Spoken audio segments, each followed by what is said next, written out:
Welcome back to Mysteries of the Church, where we've been answering questions pertaining to the mysterious rituals of exorcisms. The work of Satan is present on several different levels. His evil ways can be found on a basic, everyday level that we commonly know as temptation.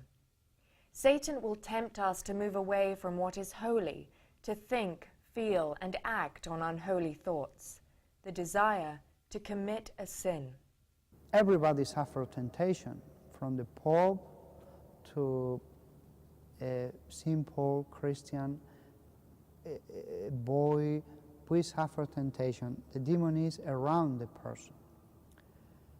Other individuals, they suffer influence. It's not just that the demon goes to you and tempts you and leaves, or he insisted a little more time tempting you, or even an hour.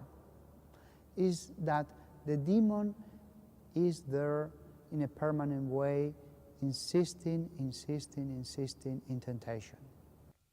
To fight his temptation is to have a close connection to God and use one's faith in God to prevent Satan's attempt to push away from God's love and compassion for us all. The devil's work can accelerate to what is known as demonic oppression. This is when the evil spirit begins to affect the surroundings of the victim, objects thrown around the room, as well as inflicting physical pain.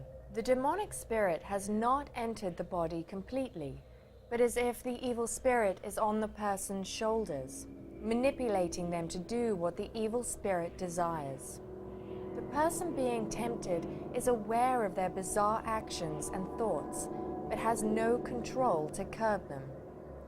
Finally, when the devil's work increases, it can be characterized as full demonic possession.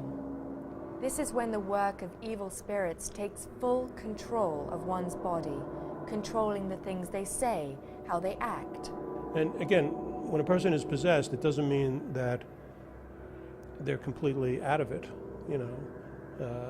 Possessions seem to, in a way, come and go. Some people think there's even a partial possession.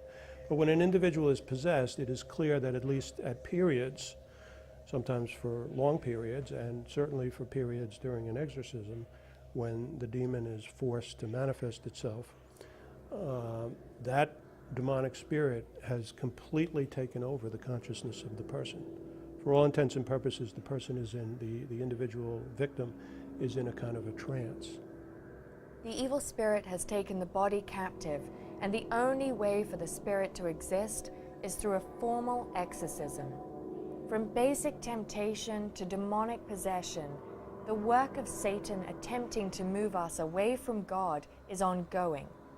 But to continue to believe, love, and trust God will help prevent his ability to move in on us.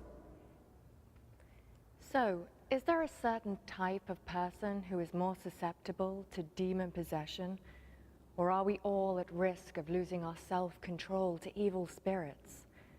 Though secrets remain kept and questions that will never be answered taunt us, we are now closer to understanding who is in charge when it comes to evil. Yes, it is true the devil and his demons have great power, but the word of God alone is greater. If there is one thing that we have learned through this, it's that nothing happens without God's permission, and Satan works only through God's discretion. Thank you for watching Mysteries of the Church.